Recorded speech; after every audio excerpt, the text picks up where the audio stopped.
সন্ত ৰামপাল গুৰু মহাৰাজ হৈছে এনে এজন মহাপুৰুষ যিজনে নিজৰ সত্য ভক্তি, তত্ত্ব জ্ঞান, কৰুণা আৰু সেৱাৰ বলত সমাজত এক নতুন আদৰ্শ বলবৎ কৰিছে। সন্ত ৰামপাল গুৰু মহাৰাজৰ নেতৃত্বত তেওঁৰ সকলো সৎলোক আশ্ৰমে কৰা বিস্ময়কৰ সমাজ কল্যাণমূলক কামে সমাজখনক সোণালী ভৱিষ্যতৰ এক নতুন আশা দেখুৱাইছে। সন্ত ৰামপাল গুৰু মহাৰাজৰ পৰা নাম দীক্ষা গ্ৰহণ কৰাৰ পিছত লাখ লাখ লোকৰ কৰ্কট ৰোগ, এইডছ আদি দুৰাৰোগ্য ৰোগ নিৰাময় হ'ল।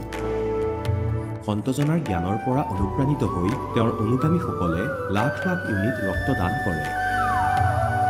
সন্তজনাই লাখ লাখ ভগ্নী কন্যাৰ যৌতুকমুক্ত বিয়াৰ আয়োজন কৰালে। সন্তজনাই লাখ লাখ মানুহক ড্ৰাগছ আসক্তিৰ পৰা মুক্ত কৰিলে। কোটি কোটি ধ্বংসপ্ৰাপ্ত পৰিয়াল শান্তিত লাগিল। সন্তজনাৰ আশ্ৰমত সমাৱেশৰ সময়ত বিনামূলীয়া চকুৰ চিকিৎসা আৰু দন্ত চিকিৎসাৰ ব্যৱস্থা কৰা হয়। সন্ত ৰামপাল গুৰু মহাৰাজৰ দ্বাৰা পৰিৱেশ সুৰক্ষাৰ উদ্দেশ্যে সময়ে সময়ে বৃহৎ পৰিসৰত বৃক্ষৰোপণ কৰা হয়। সন্তজনাই আৰ্তজনক তাৎক্ষণিক সকাহ দিবলৈ এম্বুলেন্স সেৱা আৰম্ভ কৰিছিল। সন্তজনাই তেওঁৰ অনুগামীসকলক তেওঁলোকৰ শৰীৰ দান কৰিবলৈ অনুপ্ৰাণিত কৰে, যাতে মানৱতাৰ সেৱা আৰু চিকিৎসা ক্ষেত্ৰত উন্নতি কৰিব পৰা যায়। সন্ত ৰামপাল গুৰু মহাৰাজৰ সকলো আশ্ৰমত প্ৰতিদিনে বিনামূলীয়া ধৰ্মভোজৰ আয়োজন কৰা হয়, য'ত প্ৰতিবাৰেই প্ৰতিটো জাতি, প্ৰতিটো ধৰ্মৰ মানুহে একেলগে বহি ভোজন কৰে।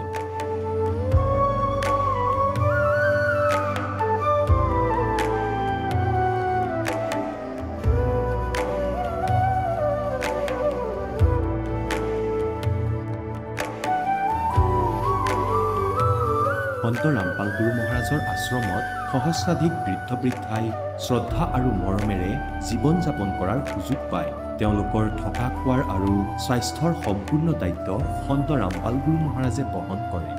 অনাথ শিশুৰ বাবে সন্ত ৰামপাল গুৰু মহাৰাজৰ সকলো আশ্ৰম বিশেষ বৰদানতকৈ কম নহয়, য'ত তেওঁলোকক শিক্ষা, সংস্কাৰ আৰু ভৱিষ্যতৰ বাবে উন্নত সুবিধা প্ৰদান কৰা হয়। বানপানী, ভূঁইকঁপ বা মহামাৰী যিয়েই নহওক, সন্ত ৰামপাল গুৰু মহাৰাজ আৰু তেওঁৰ অনুগামীসকল সদায় আৰ্তজনৰ বাবে আগৰণুৱা হৈ থাকে। কোভিড মহামাৰীৰ সময়ত সন্ত ৰামপাল গুৰু মহাৰাজৰ আশ্ৰমৰ পৰা কোটি কোটি লোকক খাদ্য, ঔষধ আৰু জীৱন ৰক্ষক সামগ্ৰী যোগান ধৰা হৈছিল। দুখীয়াক সকাহ কৰাই হওক বা যিকোনো শোষিত বা নিপীড়িত শ্ৰেণীৰ অধিকাৰ আৰু মৰ্যাদাৰ বাবে যুঁজ দিয়াই হওক, সন্ত ৰামপাল গুৰু মহাৰাজে সদায় তেওঁলোকৰ সকলো ন্যায্য দাবী চৰকাৰৰ ওচৰলৈ লৈ গৈছে আৰু তেওঁলোকক উপযুক্ত ন্যায় প্ৰদানৰ ক্ষেত্ৰত গুৰুত্বপূৰ্ণ ভূমিকা পালন কৰি আহিছে। সমাজত আধ্যাত্মিক আৰু সামাজিক মূল্যবোধৰ প্ৰতি সজাগতা অনাৰ প্ৰতিটো পদক্ষেপতে সন্ত ৰামপাল গুৰু মহাৰাজ মানৱতাৰ প্ৰকৃত সেৱক হিচাপে প্ৰমাণিত হৈছে। সন্ত ৰামপাল গুৰু মহাৰাজৰ জীৱনে আমাক শিকাইছে যে প্ৰকৃত সেৱা সেইটোহে যিটো নিস্বাৰ্থভাৱে কৰা হয়। আহক আমিও এই মহান সন্তজনৰ এই মহান সেৱাৰ কামত যোগ দিওঁ আৰু সন্ত ৰামপাল গুৰু মহাৰাজৰ পৰা নাম দীক্ষা লৈ আমাৰ জীৱন ধন্য কৰি তোলোঁ।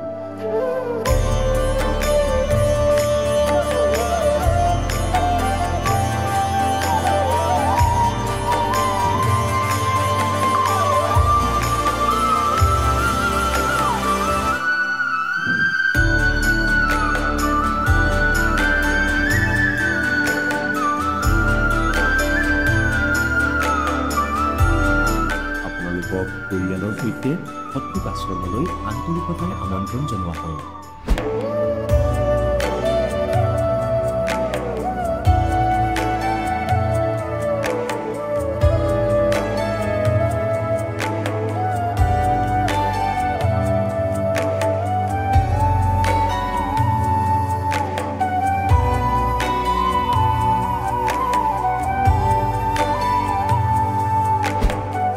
গীতা অধ্যায় 18 62 নম্বৰ শ্লোকত ভগৱানে নিজেই কৈছে যে অৰ্জুন সেই পৰমেশ্বৰৰ শৰণত যোৱা, যাৰ কৃপাত পৰম শান্তি আৰু চিৰন্তন স্থান অৰ্থাৎ সত্যলোক প্ৰাপ্ত হ'ব।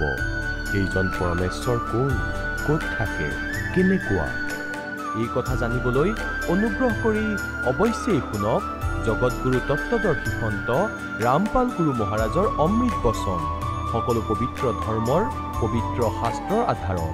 নমস্কাৰ। নমস্কাৰ ছাৰ, আপোনাৰ শুভ নামটো? মোৰ শুভ নামটো হ'ল পুন্দেও গড়। আপুনি কোন ঠাইৰ পৰা আহিছে? মই উদালগুৰি গাঁৱৰ ৰাঙাপানীৰ পৰা আহিছোঁ। আপুনি সন্ত ৰামপাল গুৰুমহাৰাজৰ পৰা নাম দীক্ষা কেতিয়া লৈছিল? মই সন্ত ৰামপালজী মহাৰাজৰ পৰা নাম দীক্ষা 16 এপ্ৰিল 2019 চনত লৈছিলোঁ। আৰু সন্ত ৰামপাল গুৰুমহাৰাজৰ পৰা নাম দীক্ষা লোৱাৰ আগতে আপুনি অন্য কিবা ভক্তি সাধনা কৰিছিলনে? হয়, মই অন্য ভক্তি কৰিছিলোঁ। যেনেকৈ গাঁৱত আমাৰ শিৱ মন্দিৰ আছে, আমি পূৰ্ণিমা আৰু অমাৱস্যাত যাই তাত কীৰ্তন আৰু পূজা কৰিছিলোঁ আৰু দুৰ্গা পূজা কৰিছিলোঁ আৰু আমি শিৱৰাত্ৰি কৰিছিলোঁ আৰু ঘৰতো কিছুমান দেৱী দেৱতাৰ ভূত প্ৰেতৰ পূজা থাকে, সেইগিলাও আমি কৰিছিলোঁ। আৰু সেই সাধনাবিলাক আপোনালোকে কেনেধৰণে কৰিছিল? আমি সেইগিলা আমি গাঁৱত চবেই যেনে পইচা উঠাই আমি পণ্ডিতহঁতক আনি পিনি তাত মানে পূজাগিলা কৰিছিলোঁ আৰু ঘৰত যিগিলা আছিলে সেইটো দেউতা দাদাহঁতে কৰিছিলে। যেনেকৈ সিহঁতে মুৰ্গী বা ছাগলী কাটিব লগা এনেকৈ কৰিছিলে মানে। আপুনি যিহেতু আপোনাৰ সমাজত প্ৰচলিত পৰম্পৰাগত ভক্তি সাধনা কৰি আছিল আৰু আপোনাৰ ঘৰৰ পৰিয়ালে যিদৰে কৰি আছিলে তেনেধৰণে আপুনি সাধনাবিলাক কৰি আছিল, তেনে ক্ষেত্ৰত ছাৰ আপুনি সন্ত ৰামপাল গুৰুমহাৰাজৰ শৰণলৈ কিয় আহিব লগা হ'ল? এইগিলাটো কৰি আছিলোঁ, কৰি থাকোঁতে কিছুমান সন্দেহ আছিলে। সেইগিলা আমি পিছত সেইগিলা সন্দেহ মোৰ কেতিয়াও যোৱা নাছিলে। পিছত সেই একদিনা মোৰ দাদাই জ্ঞান গংগা পুথি এখন আছিলে, এইটো সন্ত ৰামপালজী লেখক আছিলে আৰু সেই পুথিখন মই যেতিয়া পঢ়িলোঁ তেতিয়া মই গম পালোঁ যিখিনি আমি সাধনা কৰি আছোঁ সেই যিগিলা সাধনা কৰি আছিলোঁ সেইগিলা টোটেলি মানে ব্যৰ্থ। মানে এইটো শাস্ত্ৰত কোনো লিখা নাই, উল্লেখ নাই। পিছত মই সেইগিলা চাই মোৰ মনত মানে আহিল, মানে কল্পনা আহিল মই সন্ত ৰামপালজী গুৰুমহাৰাজৰ লগত নাম দীক্ষা লৈ এই ভক্তিটো কৰিব লাগে বুলি। পিছত ছাৰ আপুনি সন্ত ৰামপাল গুৰুমহাৰাজৰ পৰা নাম দীক্ষা কেনেকৈ ল'লে? মই সন্ত ৰামপালজী গুৰুমহাৰাজৰ নাম দীক্ষা মোৰ দাদাই নম্বৰ দিছিলে। প্ৰথমতে নাম্বাৰটো দিল্লীৰ দিছিলে, এই দিল্লীৰ নাম্বাৰটো মই কণ্টেক্ট কৰাত হোজাই আৰু নাহৰকটীয়াৰ নাম্বাৰটো দিছিলে। মই কণ্টেক্ট কৰাত আৰু মোৰ কোনটো মানে ওচৰত হ'ব সেইটো লৈ মই ফোন কৰিলোঁ আৰু মোৰ হোজাইটো মানে ওচৰত হ'ব, মই তাতে কণ্টেক্ট কৰি গ'লোঁ আৰু মই তাত নামদান চেণ্টাৰত। ছাৰ আৰু এটা কথা জানিব বিচাৰিছোঁ, যিহেতু আপুনি যে নিজে মত ব্যক্ত কৰিছে যে আপুনি যেতিয়া জ্ঞান গংগা নামৰ পুথিখন সন্ত ৰামপাল গুৰুমহাৰাজৰ দ্বাৰা লিখা যিখন পুথি, তাত আপুনি এনেকুৱা কি প্ৰমাণ পালে তাতে যে আপুনি গম পালে যে আগত যিবিলাক সাধনা কৰি আছিলে শাস্ত্ৰ বিৰুদ্ধ, আপুনি নিজে মত ব্যক্ত কৰিছে, এনেকুৱা কি প্ৰমাণ পালে সেই পুথিখনত? মই যেতিয়া সেই পুথিখন পঢ়ি আছিলোঁ, পঢ়ি থাকোঁতে তাত প্ৰথমে কিছুমান নিয়ম দিয়া আছে 21টা, মই এইগিলাই পঢ়ি আছিলোঁ আৰু মোক খুব ভাল লাগি আছিলে এইগিলা নিয়মগিলা। পিছত দাদাই মোক ফোন কৰিলে, যিখন সি কিতাপ দিছিলে সি মোক সুধিলে কি তই কিতাপটো পঢ়ি আছা কি নাই? মই ক'লোঁ মই কিতাপটো পঢ়ি আছোঁ। পিছত সি ক'লে কি তই যিখন কিতাপৰ সৃষ্টি ৰচনা আছে চেপ্টাৰ এটা, এইটো তই পঢ়া। মই কৈছোঁ ঠিক আছে, মই সৃষ্টি ৰচনা পঢ়িম। যেতিয়া মই সৃষ্টি ৰচনাটো চাই পেজটো ওলাই মই পঢ়া নাই, এনেকা উল্টাওতে তাত বৃক্ষ দেখা পালোঁ, এটা চিধা আৰু এটা উল্টা আছিলে। তেতিয়া মই এইটো ভালদৰে চালোঁ আৰু চাই মই গম পালোঁ কি হেৰে আমিতো গোটাই টোটেলি উল্টাই কৰি আছোঁ। আমি মানে গছডাল মানে শিপাটো ৰোপণ কৰিব লাগে কিন্তু আমি ডালটোহে ৰোপণ কৰি আছোঁ, এনেকা তাত দিয়া আছিলে। মানে তাত দিয়া আছিলে अक्षर पुरुष एक पेड़ है निरंजन बाकी डाल तीनों देव शाखा है पात रूप संसार আৰু গীতাৰৰ প্ৰমাণ তাত দিয়া আছিলে মানে সেই পৃষ্ঠাখনত। পিছত মই এইটো চাই আৰু মই যিমানখিনি ইয়াতে সৃষ্টি ৰচনা এইটো মই পঢ়িব ল'লোঁ। ব্ৰহ্মা উৎপত্তি কেনেকা হ'ল, বিষ্ণু উৎপত্তি কেনেকা হ'ল, শিৱৰ উৎপত্তি কেনেকা হ'ল, আত্মাই কাল জালত কেনেকা বন্দী হ'লে, সেইগিলা পঢ়ি মই মানে বহুত মানে আনন্দিত হ'লোঁ। মানে ইমান সত্য জ্ঞান পালোঁ। তেতিয়া মই আৰু সেই নাম দীক্ষা ল'বলৈ মই একদম মানে তৰ্পি গ'লোঁ মানে। আৰু বৰ্তমান আপুনি সন্ত ৰামপাল গুৰুমহাৰাজৰ পৰা নাম দীক্ষা লৈ যি সাধনা কৰি আছে, ইয়াৰ পৰা কেনেধৰণৰ লাভ পাইছে সেই বিষয়ে অলপ আপোনাৰ অনুভৱ জনাওকচোন। মই সন্ত ৰামপালজী মহাৰাজৰ পৰা বহুতো লাভ পাইছোঁ, কিন্তু এখন মোৰ মানে বিশেষ মানে লাভ আছে, মই এইটো ক'ব বিচাৰোঁ। মই সৰুৰে পৰা যেতিয়া মই 12-13 বছৰ আছিলোঁ তেতিয়াৰ পৰা মই নিচা কৰিব লৈছিলোঁ। নিচা যেনেকৈ চিগাৰেট খাইছিলোঁ, তেতিয়া চিগাৰেটৰ দাম 2 টকা আছিলে, তো খাই মই এইটো চিগাৰেটৰ দাম 10 টকা হৈ গ'ল। তেতিয়াৰ পৰা মই খাই আছিলোঁ। তেতিয়া সেই চিগাৰেটৰ দাম 10 টকা হোৱাৰ কাৰণে এতিয়া চিগাৰেট এৰি মই বিড়ি খাবলৈ ল'লোঁ, কিয় কি বিড়িত 10 টকাত এক মুঠা পাই যায়। মই সেই বিড়িটো খাই খাই মই ভাবি আছিলোঁ যে মই এইটো খাই আছোঁ বিড়িখান, মোৰ কিন্তু এদিনা হাওঁফাওঁত কেঞ্চাৰ হৈ যাবগৈ। কিয় কি চিগাৰেটত আৰু বিড়িত লিখা থাকে স্মকিং কেছ কেঞ্চাৰ বুলি। মই এইটো চাই থাকোঁ আৰু মই ভাবিও থাকোঁ এইটো মই খাই আছোঁ, মোৰ এদিন কিজানি কেঞ্চাৰ হাওঁফাওঁত হৈ যাব নেকি। মই এৰিবলৈ বিচাৰিছিলোঁ, কিন্তু মই কি ভাবিছিলোঁ মই আজি খাম কালি এৰি দিম, আজি খাম কালি এৰি দিম, এনেকুৱা কৈ কৈ কৈ মই কেতিয়াও এৰিব পৰা নাছিলোঁ এইটো। মই কিন্তু বহুত দুখী হৈ আছিলোঁ, কিয় কি এইটো মোৰতো কেঞ্চাৰ হৈ যাবগৈ, সেইটো বহুত ঘাতনাক চিজ হয়, ইয়াতে লিখিও দিছে। পিছত মই এইটো এৰিব পৰা নাছিলোঁ। পিছত যেতিয়া মই সন্ত ৰামপালজী মহাৰাজৰ নাম দীক্ষা ল'লোঁ, সেইদিনাৰ পৰা মই এইটো গোন্ধ পালে মোৰ উল্টি আহিব লগা হৈ যায়। মানে এইটো মোৰ বহুত ডাঙৰ মানে লাভ হ'ল মানে। পিছত আৰু এনেকুৱা বহুতো লাভ আছে। মোৰ পত্নী যেতিয়া ডেলিভাৰী আছিলে, মই তাক হস্পিটেলত লৈ গৈছিলোঁ। তাৰপিছত তাত হোৱা নাছিলে, পিছত সি বহুতো মানে কষ্টৰ হৈ আছিলে। তেওঁ কয় কিবা এটা কৰা, কিবা এটা কৰা। মই বহুত দুখী হৈ গৈছিলোঁ। তেতিয়া মই সন্ত ৰামপালজী মহাৰাজক প্ৰাৰ্থনা লগালোঁ। পিছত প্ৰাৰ্থনা লগাই নেক্সট দিনা প্ৰাৰ্থনা আহিলে কি আপুনি সংকল্প কৰা, ইয়া জ্যোতি ইয়া পাত। 2-3 ঘণ্টাৰ পিছতে মোৰ সন্তান মানে জন্ম হৈ গ'ল। তেতিয়া মোক বহুত আনন্দিত হ'লোঁ, কিয় কি এই নৰ্মেলি ডেলিভাৰী হৈ গ'ল। নহ'লে এনেকুৱা কেছত মানে বহুতখিনি টকা খৰচ কৰিবলগীয়া হয়। চিজাৰিং বুলি কয়, চবে ভয় খায় মানে সেইটো ঘটনাটো। সেইটো মোৰ নৰ্মেলি হৈ গ'ল। মই এইটো বহুত লাভ হ'ল। মই মোৰ পইচাও নাছিলে মানে, যদি সন্ত ৰামপালজী মহাৰাজৰ চৰণত নহ'লে, এই সন্ত ৰামপালজী মহাৰাজে দয়া নকৰিলে হয়, তেতিয়া মই বহুত বিপদত পৰিব লগা হ'লোহেঁতেন। মোৰ সেইটো বহুত লাভ হ'ল। ছাৰ, আমি আপোনালোকৰ সন্ত ৰামপাল গুৰুমাজৰ ভক্তসকলৰ যেতিয়া অনুভৱ শুনো, তেওঁলোকেও নিজে মত ব্যক্ত কৰে যে তেওঁৰ পৰা নাম দীক্ষা লোৱাৰ পিছতে শাৰীৰিকভাৱে হওক আৰ্থিকভাৱে হওক বিভিন্ন প্ৰকাৰে লাভ পায়। তাৰ বাস্তৱিক উদাহৰণ আপুনিও তেখেতৰ পৰা নাম দীক্ষা লোৱাৰ পিছতে বিভিন্ন প্ৰকাৰে লাভ পাইছে। ইয়াৰ উপৰিও ছাৰ আৰু আপুনি অন্য কিবা লাভ পাইছেনে আপোনাৰ জীৱনত? হয়, এনেকুৱা বহুতো লাভ আছে। যেনেকি মই আগতে মানে ঘৰত থাকোঁতে আৰ্থিক সমস্যা বহুত আছিলে। মানে এনেকৈ খাব যেতিয়া বহু তৰকাৰী নাথাকে, মানে সদায় ভাত খাব লগা হৈ যায়। মানে তেতিয়া মোৰ মনত বহুত দুখ লাগে যে আমি ইমানজন আছোঁ, ভাই ককাই দেউতাই, তথাপিও কেতিয়াবা শুকান ভাতেই খাব লগা হৈ থাকে। কিয়নো এইগিলা কি কাৰণ? ময়ো খেতি বাতি কৰিব লৈছিলোঁ, তথাপিও এইটো সমাধান হোৱা নাছিলে। যেতিয়া সন্ত ৰামপালজী গুৰু মহাৰাজৰ পৰা নাম দীক্ষা লৈ এতিয়া মই আৰু মোৰ ভগতমতী আৰু মোৰ এখন ছোৱালী আছোঁ, আমি বেলেগকৈ আছোঁ। মই অকলে মানে কাম বন কৰোঁ, কামাওঁ মানে। তেতিয়া আমাৰ বহুত খাদ্যখন মানে থালিখন ভৰি থাকে। মানে আমি বহুত মানে সোৱাদেৰে মানে আহাৰখন কৰিব পাৰোঁ। মানে সন্ধিয়া আৰু ৰাতিপুৱা এইখন বহুত মানে খাব পাৰোঁ। মানে এইটো মোৰ বহুত লাভ হ'ল। মানে এইটো মই বহুত আনন্দিত মানে এতিয়া সন্ত ৰামপালজী মহাৰাজৰ পৰা নাম দীক্ষা লয়। ছাৰ, আৰু এটা আচৰিত কথা, যিখিনি সময়ত নেকি চৰকাৰে বিভিন্ন অভিযান চলাইছে যে নিচাক নিৰ্মূল কৰিবৰ কাৰণে বিভিন্ন প্ৰস্তুতি চলাইছে, তথাপি মানে সেই সমস্যাটো সমাধান কৰিব পৰা নাই। কিন্তু আপোনালোকৰ সন্ত ৰামপাল গুৰুমাজে এনেকুৱা কি ভক্তিবিধি আপোনালোকক প্ৰদান কৰে সন্ত ৰামপাল গুৰুমাজে, যাৰ দ্বাৰা নেকি আপোনালোকে নিচা সেৱন কৰাৰ দৰে বদ অভ্যাসৰ পৰা মানে পৰিত্ৰাণ পাইছে?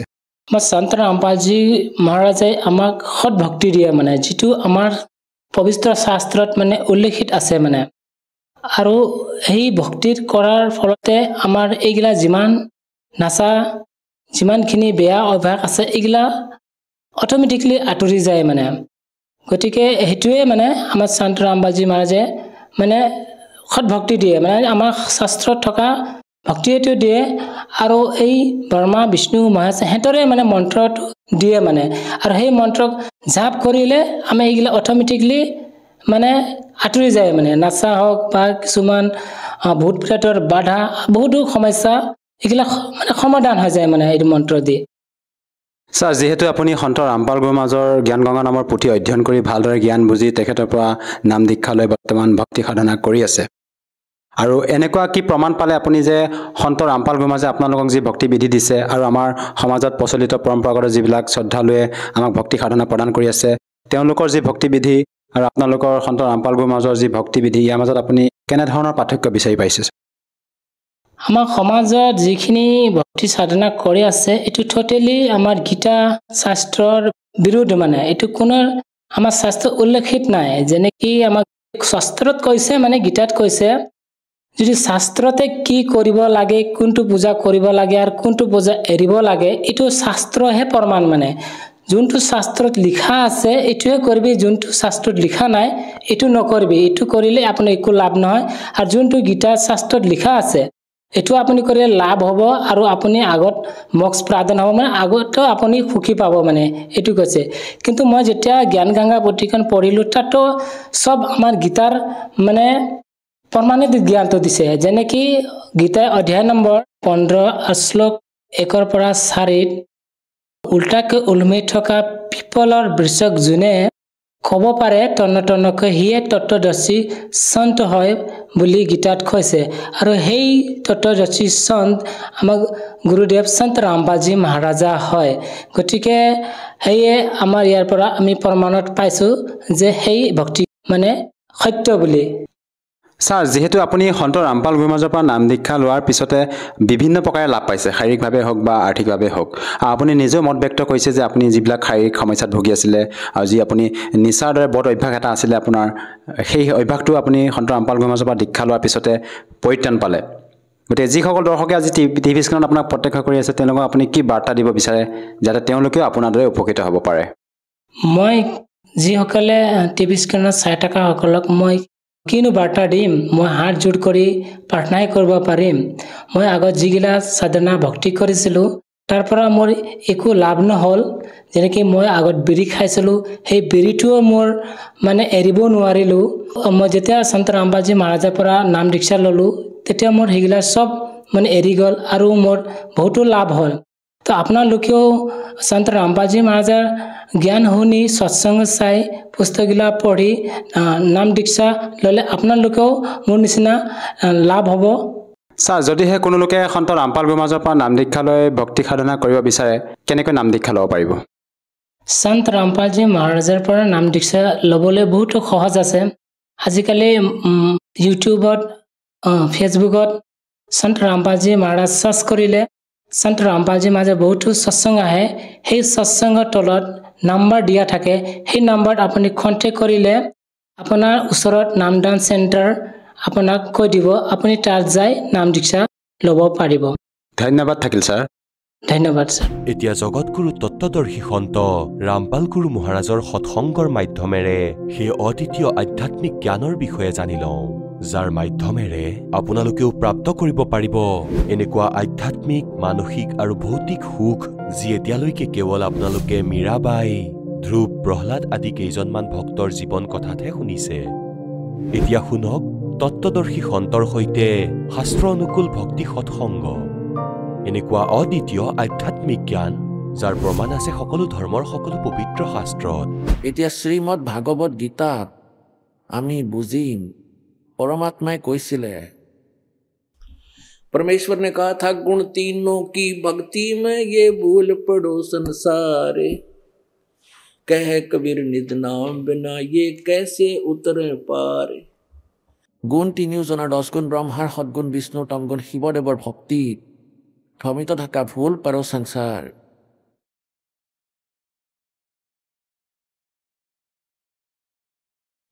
तिनके सुत हैं तीनों देवा, ये आंधर जीव करते हैं सेवा। এই দুৰ্গা আৰু কালৰ এই তিনিজন পুত্ৰ আছে, 10 গুণ ব্ৰহ্মা, সদগুণ বিষ্ণু আৰু তমগুণ শিৱদেৱ। আৰু এই অন্ধ জীৱ, অন্ধ জ্ঞানহীন নেত্ৰহীন, জ্ঞান নেত্ৰহীন প্ৰাণীয়ে এওঁলোকৰ এই পূজা কৰে। আৰু এয়াই আমাৰ সদগ্ৰন্থ গীতাই কৈ আছে, শুনিব, আকৌ পঢ়িব শ্ৰীমদ ভাগৱত গীতা। এতিয়া এয়া 7ম অধ্যায়ৰ শ্ৰীমদ ভাগৱত গীতাৰ আৰু 12 নম্বৰ শ্লোক আকৌ চাওঁ। আৰু যিবোৰ সদ্গুণৰ পৰা উৎপন্ন হোৱা ভাৱ, অৰ্থাৎ সৃষ্টি আৰু স্থিতি, আৰু যি ৰজগুণ আৰু তমগুণৰ পৰা উৎপন্ন হোৱা ভাৱ, সেই সকলো মোৰ পৰাই হোৱা বুলি জানি লোৱা। কাৰণ ময়ে নিমিত্ত, কাৰণ তাৰ অভিশাপ লাগিছিল 1 লাখ জীৱ নিত্য আহাৰ কৰাৰ, মনুষ্য শৰীৰধাৰী নিত্য আহাৰ কৰাৰ। আৰু সেইকাৰণে নিজৰ 3জন পুত্ৰৰ দ্বাৰা তেওঁ ইয়াত নিজৰ আহাৰ তৈয়াৰ কৰায়। কিন্তু এওঁলোকৰ মাজত মই আৰু মোৰ মাজত এওঁলোক নাই। এই কালে এওঁলোকৰ পৰা পৃথককৈ থাকে ওপৰৰ ব্ৰহ্মাণ্ডৰ ওপৰৰ স্থানত। শূন্য শিখৰত চূড়াত। এতিয়া 13 নম্বৰ শ্লোকত কি কোৱা হৈছে? গুণৰ কাৰ্যৰো সাত্বিক, ৰাজসিক আৰু তামসিক, এই 3 প্ৰকাৰৰ ভাৱেৰে সমগ্ৰ সংসাৰ প্ৰাণী সমুদায় মোহিত হৈ আছে। এই 3 গুণৰ বাহিৰে ৰজগুণ ব্ৰহ্মা, সদগুণ বিষ্ণু, তমগুণ শিৱৰ বাহিৰে মোক অবিনাশীক নাজানে। এয়া কালে কৈ আছে ব্ৰহ্মা বিষ্ণু মহেশলৈ তেওঁলোকৰ বুদ্ধি বন্ধ হৈ গৈছে, ইয়াৰ বাহিৰে মোৰ বিষয়ে নাজানে। এতিয়া 14 আৰু 15 বৰ ভালকৈ বুজাইছে। 7ম অধ্যায়ৰ 14 নম্বৰ শ্লোক। কিয়নো এয়া অলৌকিক অৰ্থাৎ অতি অদ্ভুত, ত্ৰিগুণময়ী মোৰ মায়া, ৰজগুণ ব্ৰহ্মা, সদগুণ বিষ্ণু, তমগুণ শিৱদেৱৰ দ্বাৰা সিঁচৰিত হৈ থকা জাল, যে অত্যন্ত ৰহস্যজনক ভয়ানক হয়। আৰু যিজন পুৰুষে কেৱল মোকেই নিৰন্তৰ ভজে, যিয়ে ব্ৰহ্মা বিষ্ণু মহেশ্বৰক এৰি ব্ৰহ্মৰ সাধনা কৰে, তেওঁ এই মায়াৰ উলংঘন কৰি যায়, অৰ্থাৎ ব্ৰহ্মা বিষ্ণু মহেশ্বৰতকৈ অধিক লাভ প্ৰাপ্ত কৰে, ব্ৰহ্মলোকলৈ গুচি যায়। ইয়াৰ অৰ্থ এয়াই। এতিয়া কি কোৱা হৈছে? কালে গীতাৰ জ্ঞানদাতাই কৈ আছে যে মায়াৰ দ্বাৰা ৰজগুণ ব্ৰহ্মা, সদগুণ বিষ্ণু, তমগুণ শিৱলোকে যাৰ বুদ্ধি সীমিত, এওঁলোকৰ পৰা পোৱা লাভৰ ওপৰত এওঁলোক আশ্ৰিত হৈ আছে। যিসকলৰ জ্ঞান হৰণ কৰা হৈছে, আন কাৰোৰে পূজা কৰিবলৈ তৈয়াৰ নহয়। এই ত্ৰিগুণময়ী মায়াৰ দ্বাৰা যিসকলৰ জ্ঞান হৰণ কৰা হৈছে, ব্ৰহ্মা বিষ্ণু মহেশলৈকে যিসকলৰ বুদ্ধি সীমিত হৈ আছে, তেওঁ অসুৰ স্বভাৱক ধাৰণ কৰি থকা মনুষ্যৰ ভিতৰত নিজ, অসুৰ মানে ৰাক্ষস, স্বভাৱ ধাৰণ কৰি থকা মনুষ্যৰ ভিতৰত নিজ, দূষিত কৰ্ম কৰোতা মূঢ় অৰ্থাৎ মূৰ্খ, দূষিত কৰ্ম বেয়া কৰ্ম কৰোতাই মোক ভজন নকৰে। পুণ্যাত্মাসকল, এতিয়া পৰমাত্মাই 600 বছৰ আগতেই কৈছিল, तिनके सुत हैं तीनों देवा, अंदर जीव करत हैं सेवा। এই কাল আৰু দুৰ্গাৰ 3 পুত্ৰ আছে। 3 पुत्र अष्टंगी जाए, ब्रह्मा विष्णु शिव नाम धराए। और तिनके सुत हैं तीनों देवा, ये अंदर जीव, अंधे जीव, ज्ञान नेत्रहीन प्राणीয়ে এওঁলোকৰে পূজা কৰে। गुण तीनों की भक्ति में ये भूल पड़ो संसारे, कह कबीर निज नाम बिना भाई कैसे उतरो पार। এতিয়া মালিকে 3 গুণৰ ভক্তিৰ কথা কৈছে।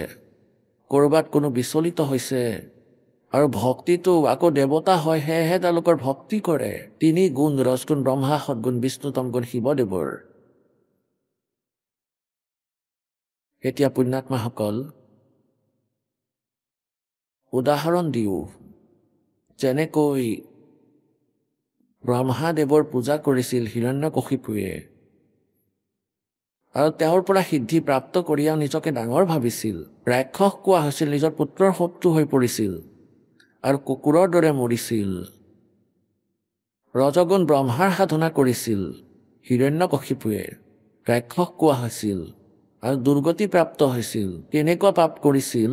নিজ পুত্ৰৰে শত্ৰু হৈ পৰিছিল। তেওঁৰ সৈতে তেওঁক এনেকুৱা যন্ত্ৰণা দিছিল যে আৰু জীয়াই নাথাকিব। আৰু তমগুণ শিৱদেৱৰ পূজা কৰিছিল ভস্মাগিৰিয়ে।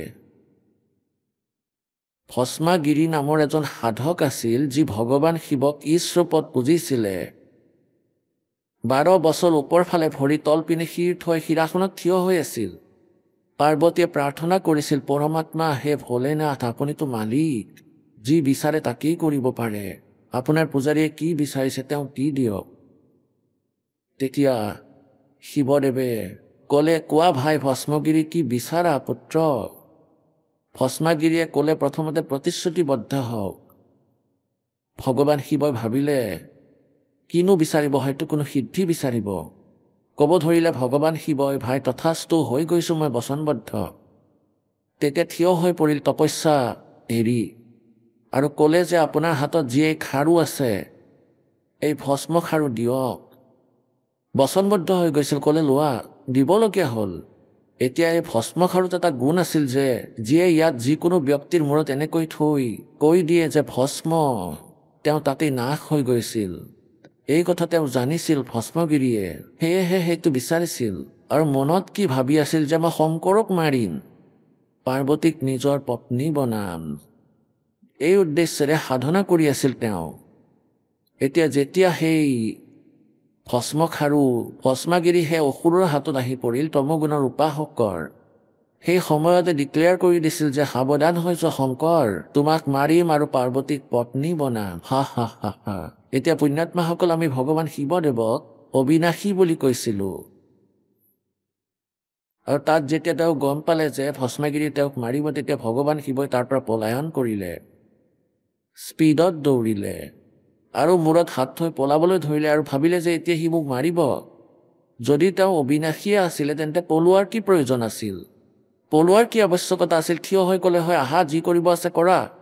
এতিয়া ইয়াতো আপোনালোকে জানেই ভগৱানে পাৰ্বতী ৰূপ ধাৰণ কৰিলে। কোৱা হয় বিষ্ণুৱে কৰিছিল, কিন্তু যেনেকুৱাই নহওক এতিয়া ইয়াৰ লাহে লাহে কনচেপ্ট ক্লিয়াৰ হ'ব। তেওঁ কোন আছিল যিয়ে তিনি লোকত প্ৰৱেশ কৰি সকলোৰে ধাৰণ পোষণ কৰে? তেওঁ পূৰ্ণ পৰমাত্মা আছিলে আৰু শেষত বিষ্ণু ৰূপ দেখুৱাই দিলে যে বিষ্ণু আহিছিলে। বহুত খেলিমেলি হৈ গ'ল। আকৌ পৰমাত্মাই পাৰ্বতী ৰূপ ধাৰণ কৰিলে, ভস্মগিৰিৰ ওচৰত গৈ পালে, যি পিছে পিছে দৌৰি আছিলে। তেওঁ নৃত্য কৰি কৰি যেতিয়া ভস্ম খাৰু পিন্ধি মূৰত হাত থৈ ক'লে ভস্মগিৰিৰ নাশ হৈ গ'ল। তাৰপিছত তেওঁ ভস্মাসুৰ ক'বলৈ ধৰিলে। অসুৰ মানে ৰাক্ষস। এতিয়া তমগুণ উপাসক ভস্মগিৰিয়ে কেনেকুৱা অত্যাচাৰ কৰিলে, নিজৰ ভগৱানৰ পত্নীক মাতৃক পত্নী বনোৱাৰ উদ্দেশ্যেৰে কেনেকুৱা অত্যাচাৰ কৰিলে। গতিকে ৰাক্ষস বুলি কোৱা হ'ল। এনেকুৱা দূষিত কৰ্ম মাতৃক পত্নী বনোৱাৰ চেষ্টা কৰিলে। ৰাক্ষস স্বভাৱক ধাৰণ কৰি মনুষ্যৰ নিজ। সাধাৰণ মানুহেও এনেকুৱা অত্যাচাৰ নকৰে যেনেকুৱা এই সাধকে এওঁলোকৰ লগত কৰিলে। আৰু দূষিত কৰ্ম কৰা মূৰ্খ এই চাৰি যি এওঁলোকৰ উপমা দিয়া হৈছে গীতাত, এই তিনি গুণৰ উপাসকক কি ক'লে? ৰাক্ষস, দূষিত কৰ্ম কৰোতা, ৰাক্ষস স্বভাৱ ধাৰণ কৰা মনুষ্যত নিজ, আৰু দূষিত কৰ্ম অৰ্থাৎ বেয়া কৰ্ম কৰোতা মূৰ্খ। এতিয়া ৰাৱণে তমগুণ ভগৱান শিৱৰ সাধনা কৰিছিলে। আপোনালোকে জানেনে তেওঁ কি সংজ্ঞা পালে?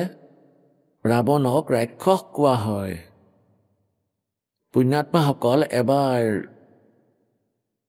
কুম্ভৰ মেলা লাগিছিলে, হৰিদ্বাৰৰ হৰকিপেৰিত মেলা লাগিছিলে গা ধোৱাৰ। তাত এই সকলো গিৰি পুৰী নাগা তনপাৰে আৰু বৈষ্ণৱ সাধু হয় বিষ্ণুদেৱৰ উপাসক, শতগুণ বিষ্ণুৰ। নাগা তনপাৰে আৰু এই নাথ, এই গিৰি পুৰী এওঁলোক শিৱদেৱৰ উপাসক, এই তমগুণৰ। তালৈ গৈ পালে স্নান কৰিবলৈ। যেতিয়া স্নানৰ সময় আহিলে, টাইম আহিলে, পাৰ্ভিৰ সময় আহিল, সকলোৱে নিজৰ নিজৰ গোটত, তাত গিৰি বেলেগ, পুৰী বেলেগ, নাগা বেলেগ, বৈষ্ণৱ বেলেগ বেলেগ, সকলো নিজৰ নিজৰ সমুদায়ত লগ হৈ যায়। তাৰ পৰা স্নান কৰিবলৈ যায়। প্ৰথমে নাগা সাধু তমগুণ উপাসক গৈ পালে হৰকিপেৰিত, আৰু তাৰপিছত সকলো থিয় হ'ল। পিছে পিছে বৈষ্ণৱ শ্ৰী শতগুণৰ বিষ্ণুৰ উপাসকসকল আহি গ'ল। তেওঁলোকে নাগাসকলক ক'লে যে নাগাসকল তোমালোকে পিছত স্নান কৰিবা, আমি শ্ৰেষ্ঠ হয়, সৰ্বপ্ৰথমে আমি স্নান কৰিম। নাগাসকলে অবজেকশ্যন কৰিলে যে নাই, আমিহে সৰ্বশ্ৰেষ্ঠ হয়, আমি ত্যাগী আৰু বৈৰাগী হয়, আমি দেহত বস্ত্ৰও নাৰাখোঁ, আমি নিজ, আমিয়ে সৰ্বশ্ৰেষ্ঠ। এতিয়া শতগুণৰ উপাসক বিষ্ণুৰ উপাসকে ক'লে যে মূৰ্খসকল আঁতৰ হোৱা, তোমালোক কিহৰ শ্ৰেষ্ঠ হোৱা? পশুৰ দৰে বস্ত্ৰহীন হৈ ঘূৰি ফুৰা, শৌচ কৰি হাতো নোধোৱা মূৰ্খহঁত, তোমালোক আঁতৰ হোৱা, আমি আগতে গা ধুম, তাৰপিছত তোমালোকে স্নান কৰিবা। এতিয়া সেই নাগাসকলেও একেবাৰে খঙাল হৈ গ'ল।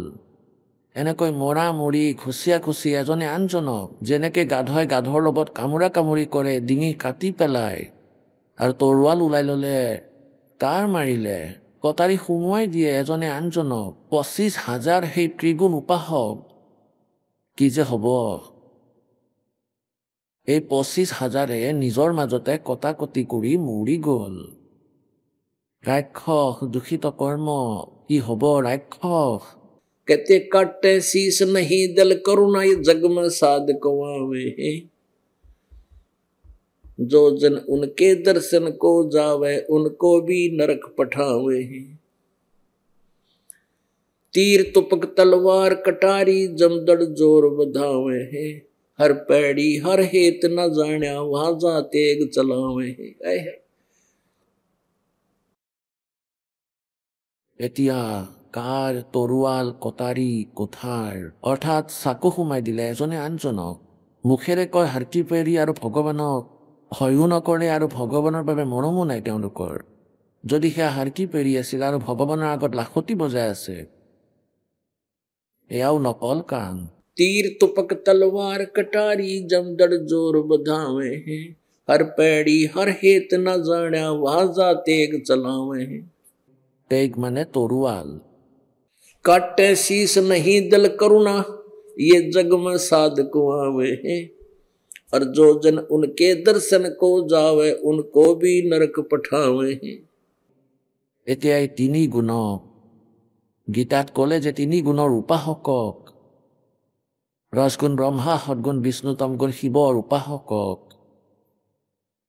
ৰাক্ষস স্বভাৱক ধাৰণ কৰা মনুষ্যত নিজ আৰু দূষিত কৰ্ম কৰোঁ তাক মূৰ্খ বুলি কৈছে। আৰু পৰমাত্মাই এয়াই কৈছিলে। গতিকে পুণ্যাত্মাসকল গীতাৰ অধ্যায় নম্বৰ 7 শ্লোক 12 পৰা 15 আপোনালোকে পঢ়িলে। এতিয়া গীতাৰ জ্ঞানদাতাই কয় 16 নম্বৰ 17 নম্বৰ আৰু 18 নম্বৰ শ্লোকত যে মোৰ সাধনা কৰোঁতা 4 প্ৰকাৰৰ হয়। অৰ্থাৰ্থী আৰ্ত জিজ্ঞাসু আৰু জ্ঞানী। আৰ্ত তেওঁলোক যিসকলে নিজৰ সংকট নিবাৰণৰ কাৰণে বেদৰ মন্ত্ৰৰ দ্বাৰাই অনুষ্ঠান কৰিছিলে, তেওঁলোক কেৱল ইয়ালৈকে সীমিত। কাৰোবাক যন্ত্ৰ মন্ত্ৰ কৰিছে, কাৰোবাৰ ঘা ঠিক কৰি দিলে, এই ধৰণে তেওঁলোকে এনেকৈ কৰে। আৰু অৰ্থাৰ্থী যি ধন লাভৰ বাবে বেছি ধনী হ'বৰ বাবে বেদৰ মন্ত্ৰৰ দ্বাৰাই তেওঁলোকে অনুষ্ঠান কৰে, আন একো গ্ৰন্থৰ তেওঁলোকে সহযোগ নলয়। তেওঁলোক ব্ৰহ্ম উপাসক হয়। আৰু তৃতীয় জিজ্ঞাসু ঘৰৰ পৰা ওলাই যায় পৰমাত্মাক পাবলৈ। আৰু যেতিয়া তেওঁলোকে সন্ত ঋষিৰ পৰা জ্ঞান গ্ৰহণ কৰে তেতিয়া তেওঁলোক বক্তা হৈ যায়। সেই জিজ্ঞাসু তেওঁলোকক ইউজলেছ বুলি ক'লে এই তিনিওজনক আৰ্ত অৰ্থাৰ্থী আৰু জিজ্ঞাসু। আৰু চতুৰ্থ যি জ্ঞানী কোৱা হয় তেওঁলোকক মোৰ ভাল লাগে। কাৰণ জ্ঞানী তেওঁলোক হয়, তেওঁলোকে গম পায় যে মনুষ্য জীৱন বাৰে বাৰে নাপায় আৰু মনুষ্য জনম পাই ভক্তি কৰিব লাগে। তেওঁলোকৰ এইটো জ্ঞান হৈ যায় যে কেৱল এজন ভগৱানৰে পূজা কৰিব লাগে, আন কাৰোৰে পূজা কৰিব নালাগে, অন্য দেৱী দেৱতাৰ পূজা কৰিব নালাগে। এতিয়া এই ব্ৰহ্মই কয় গীতাৰ জ্ঞানদাতাই যে মোক তেওঁলোকক ভাল লাগে, তেওঁলোকে মোকো ভাল পায়, কিন্তু তেওঁলোকক পূৰ্ণ পৰমাত্মা তত্ত্বদৰ্শী সন্তই নাপালে, পূৰ্ণ পৰমাত্মাৰ জ্ঞান নহ'লে তেওঁলোকে নিজে নিজৰ সিদ্ধান্ত উলিয়াই লয়। যেনেকৈ আপোনালোকে এতিয়া দেৱতাসকলৰ জ্ঞান শুনিলে, ব্ৰহ্মাৰ শুনিলে, নাৰদ আৰু ব্যাসৰ শুনিলে, বিষ্ণুৰ শুনিলে, তেওঁলোকে নিজে নিজৰ সিদ্ধান্ত উলিয়াই লয়, মহিমাটো গাই পৰমাক্ষৰ ব্ৰহ্মৰ আৰু নাম জপ কৰে, এই ব্ৰহ্মক সুপ্ৰিম গড মানি ওম জপ কৰে। এতিয়া ইয়াত এই কালে কৈ যে এই জ্ঞানী আত্মাসকল সৎ যি চতুৰ্থ প্ৰকাৰৰ হয়, কিন্তু এয়া মোৰে অনুতমান অৰ্থাৎ বেয়া ব্যৰ্থ সাধনাতেই লীন হৈ আছে, কাৰণ এওঁলোকে তত্ত্বদৰ্শী সন্তক নাপালে। এতিয়া পুণ্যাত্মাসকল উত্তম মানে কি, শ্ৰেষ্ঠ? আপোনালোকে চতুৰ্থ শ্ৰেণীৰ ল'ৰা ছোৱালীক সুধি চাওক যে উত্তম মানে কি হয়, শ্ৰেষ্ঠ আৰু অনুতম। যি শ্ৰেষ্ঠ নহয়, ব্যৰ্থ, বেয়া। এতিয়া গীতাৰ অনুবাদকৰ্তাসকলে কি কৈ থৈছে চাওক। 7 নম্বৰ অধ্যায় এতিয়া আমি 15 পঢ়িছিলোঁ। 16 নম্বৰত আছে যে সেই ভৰতবংশীৰ মাজত শ্ৰেষ্ঠ অৰ্জুন, উত্তম কৰ্ম কৰোঁতা অৰ্থাৰ্থী আৰ্ত আৰু জিজ্ঞাসু আৰু জ্ঞানী, এই 4 প্ৰকাৰৰ ভগতে মোক ভজে। এই ব্ৰহ্ম সাধনা এওঁলোকে কৰে। 17 নম্বৰত ক'লে যে তেওঁলোকৰ ভিতৰত নিত্য মতে একিভাৱেৰে স্থিত অন্যান্য প্ৰেমী ভক্ত অৰ্থাৎ ভকত এই জ্ঞানী ভকত অতি উত্তম হয় কাৰণ তত্ত্বৰে জানোতা জ্ঞানীসকলৰ মই অত্যন্ত প্ৰিয় আৰু সেই জ্ঞানীসকল মোৰো প্ৰিয়। এতিয়া 18 নম্বৰত কি কৈছে उद्धारा सर्वे एव एते ज्ञानी तु आत्मा এই জ্ঞানী আত্মা নে মাতা মোৰ বিষয়ত এই সকলোৱে জ্ঞানী আত্মা সঁচাকৈয়ে উদাৰ ভাল আত্মা হয় आस्तित से ही युक्त आत्मा সেয়া মোতেই লীন আত্মা হয় মোৰ পৰাই আশ্ৰিত माम एवं अनुतमाम गतिम মোৰ বেয়া গতিবোৰতে আশ্ৰিত কাৰণ তেওঁলোকৰ হয়তো তেওঁলোক উদাৰ কিন্তু आस्तित से ही युक्त आत्मा माम एवं अनुतमाम गतिम মোৰ এই বেয়া গতিতে তেওঁলোকে আশ্ৰিত হয় এই সকলো উদাৰ হয় এয়া তেওঁলোকে কিছু সলনি কৰি ৰাখিছে এই সকলো উদাৰ কিন্তু জ্ঞানীটো সাক্ষাৎ মোৰেই স্বৰূপ হয় ইয়াত স্পষ্ট লিখা আছে যে সৰ্বে एव एते ज्ञानी तु आत्मा एव मे मतम এই সকলো জ্ঞানী আত্মা সকলো হয়তো উদাৰ আৰু এয়া মোৰ মতামত হয় কিন্তু এয়াতো আশ্ৰিত হয় মাম মানে মোৰ যুক্ত আত্মা যিসকল লীন আত্মা মোৰ মোতেই আশ্ৰিত মোৰ যি অতি অনুত্তম গতি তাতেই এতিয়া তেওঁলোকে কি কৰিলে এই সকলো উদাৰ হয় কিন্তু জ্ঞানীটো মোৰেই স্বৰূপ হয় নহয় তেওঁলোক উদাৰ আত্মা হয় এয়া মোৰ মতামত হয় গীতাৰ জ্ঞানদাতাই কয় কাৰণ এয়া মত মন বুদ্ধি থকাসকল জ্ঞানী ভগত এতিয়া চাওক অনুতমান মানে অতিকৈ উত্তম কৰি পেলালে এয়া কি আচৰিত কথা অনুতমাম অনুত্তম একেবাৰে বেয়া অনুতমাম অতি ব্যৰ্থ গতি ৰূপত মোৰ তাতেই গতি মানে মোৰ গতিতেই আশ্ৰিত হয় ভালকৈ স্থিৰ হয় এতিয়া পুণ্যাত্মাসকল এতিয়া ইয়াত তেওঁলোকে একেবাৰে অনৰ্থক কৰি পেলাইছে কাৰণ এই শ্ৰীকৃষ্ণৰ ওপৰত বেলেগ কাকোকে মনা নাছিলে আৰু তেওঁলোকে মানি থৈছিলে যে শ্ৰীকৃষ্ণই জ্ঞান দিছিলে আৰু শ্ৰীকৃষ্ণই সুপ্ৰিম পাৱাৰ হয় য'ত গীতাৰ জ্ঞানদাতাই 4ৰ্থ অধ্যায়ৰ 5 নম্বৰ আৰু 9 নম্বৰ শ্লোকত কৈছে অৰ্জুন তোমাৰ আৰু মোৰ বহুবাৰ জন্ম হ'ল এয়াতো নাশবান হয় অবিনাশী নহয় সেইবাবে 18 নম্বৰ অধ্যায়ৰ 62 নম্বৰ শ্লোকত ক'লে যে অৰ্জুন তুমি সৰ্বভাৱেৰে সেই পৰমেশ্বৰৰ শৰণত যোৱা তেওঁৰ কৃপাত তুমি পৰম শান্তি আৰু সনাতন পৰম ধাম প্ৰাপ্ত কৰিবা কিন্তু এয়া জ্ঞানহীন লোকে ইয়ালৈকে সীমিত ৰাখিলে আগলৈ আকৌ ইয়াত 7 নম্বৰ অধ্যায়ৰ 19 নম্বৰ শ্লোকত কি ক'লে যে বহুলাম জন্মানাম অন্তে জ্ঞানৱান মং পৰ্বতে এতিয়া এই গীতাৰ জ্ঞানদাতাই কয় যে বহু জন্মৰ কোনো অন্তত এই জ্ঞানী আত্মা কোনো এজনে মোৰ ভক্তি কৰে নহ'লেতো ব্ৰহ্মা বিষ্ণু মহেশ ভৈৰৱ ভূতলৈকে সীমিত হৈ যায় और वासुदेव सर्वमिति स महात्मा सुदुर्लभ है এয়া কওঁতা যে সেই বাসুদেৱেই সকলো হয় সৰ্বম তেওঁৱে সৰ্বসৃষ্টিৰ ৰচয়িতা হয় বাসুদেৱ মানে যি অল অভাৰ কণ্ট্ৰলাৰ হয় যি সকলোৰে মালিক হয় তেওঁক বাসুদেৱ বুলি কোৱা হয় শ্ৰীকৃষ্ণ বাসুদেৱ নাছিলে শ্ৰীকৃষ্ণ বাসুদেৱ বেদত নাম আছে সেই পৰম পিতা পূৰ্ণ পৰমাত্মাৰ বাসু মানে যিজনে সকলোৰে ওপৰত বাস কৰে সকলো কুলৰ মালিক হয় সকলোৰে ওপৰত সৰ্বশক্তিমান হয় সৰ্বগতম ব্ৰহ্ম যাক কোৱা হয় আৰু বেদৰ পৰাই বাসুদেৱ শ্ৰীকৃষ্ণদেৱৰ পিতাৰ নাম ব্ৰাহ্মণসকলে ৰাখিছিলে যেনেকৈ কৃষ্ণ নাম আমি ৰাখি লওঁ শ্ৰীকৃষ্ণৰ মহিমা শুনি কিন্তু এই বৰ্তমানৰ শ্ৰীকৃষ্ণ সেই কৃষ্ণ নহয়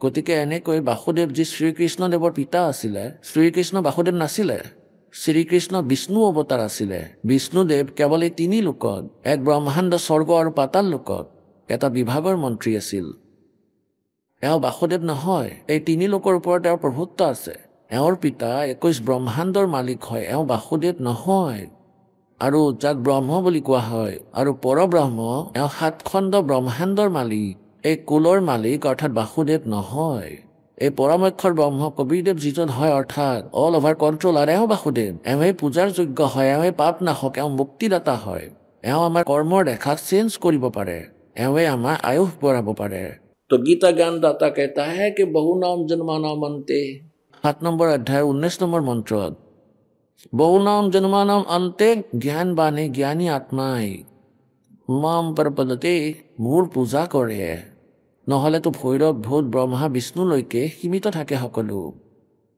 और फिर कहते हैं वासुदेव सर्वमिति सर्वात्मा सुदुर्लभ है। এইটো কোৱা জন নহয় বাসুদেৱ হে কুল মালিক তেওঁৱে সকলো পূজাৰ যোগ্য হয় তেওঁৱে সকলো হয় তেওঁৱে ইছ ৰূপত পূজ্য তেওঁৱে পাপ নাশক হয় তেওঁৰে পূজা কৰিব লাগে এয়া কোৱা সন্তটো অতি কষ্টৰে পোৱা যায় এজন পঞ্জাৱৰ জিজ্ঞাসু গৰীব দাসৰ ওচৰলৈ গৈছিলে গৰীব দাসদেৱ মহাৰাজজী পৰমাত্মাৰ মহিমাৰ লগত পৰিচিত কবিৰদেৱৰ মহিমাৰে পৰিচিত তেওঁৰ সাক্ষাৎকাৰ কৰিছিলে সচখণ্ড দেখিছিলে গতিকে তেওঁৰ নাম আছিলে যুমকৰা ৰাম ৰায় ওৰফে নাম যুমকৰা আছিলে এনে ৰাম ৰায় আছিলে পঞ্জাৱৰ চৰ্দাৰ আছিলে লুধিয়ানাৰ ওচৰত এখন বাছিয়ে গাঁও আছিলে তাৰেই বাসিন্দা তেওঁ গম পালে যে এজন সন্ত আছে তেওঁৰ বহুত ভাল তেওঁ অমৃত বাণী লিখিছে গতিকে তালৈ গ'ল তেতিয়া গৰীব দাস চাহেবদেৱে তেওঁক জ্ঞান শুনালে তেতিয়া সেই ৰাম ৰায় যুমক ৰায়ে ক'লে প্ৰভু এনেকুৱা জ্ঞান মই আজিলৈকে ক'তোৱে শুনা নাই আৰু এই জ্ঞান কোনেও কোৱা নাই তেতিয়া সেই গৰীব দাস চাহেবদেৱে তেওঁক ক'লে तत्व भेद कोई ना कह रे झूमकरा ये पैसे ऊपर नाच सुनो रे झूमकरा कोटो मध्य कोई नहीं रे झूमकरा अरबों में कोई गर्क सुनो रे झूमकरा গৰীব দাসদেৱে ক'লে যে কৌটি কোটি সন্তৰ মাজত এই জ্ঞান দিওঁতা সন্ত তুমি এজনো নাপাবা কৌটি সন্তৰ মাজত মাৰ্গদৰ্শকত আৰবৰ মাজতো নাপাবা আৰবৰ মাজতো অৰ্থাৎ গৰক মানে কমপ্লিট ইন অল ৰেচপেক্ট অৰ্থাৎ তেওঁৰ জ্ঞানো সম্পূৰ্ণ হওক তেওঁৰ যেন আদেশ থাকে নাম দিয়াৰ তেওঁৰ লগতহে সম্পূৰ্ণ ভক্তি বিধি থাকক আৰু এনেকৈ ক'লে আৰবৰ মাজতহে সম্পূৰ্ণ জ্ঞান থকা কোনো সন্ত পাবা যি পৰমাত্মাৰ লগত পৰিচিত আৰু সেই কথাই গীতাৰ অধ্যায় নম্বৰ 7 মন্ত্ৰ শ্লোক 19ত কৈছে যে कि वासुदेव सर्वमिति सर्वात्मा सुदुर्लभ है।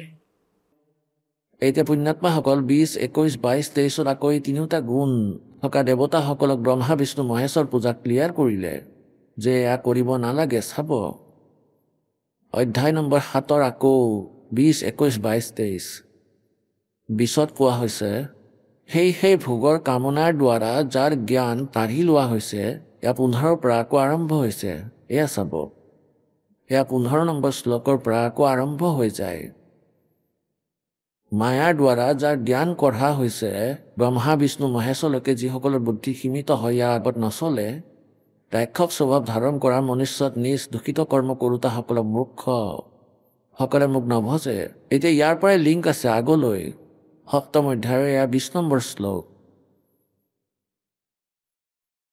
সেই ভোগৰ কামনাৰ দ্বাৰা যিসকলৰ জ্ঞান কঢ়া হৈছে তেওঁ নিজ স্বভাৱেৰে প্ৰেৰিত হৈ সেই নিয়মক ধাৰণ কৰি অন্য দেৱতা ব্ৰহ্মা বিষ্ণু মহেশক ভজে অৰ্থাৎ পূজে 21ত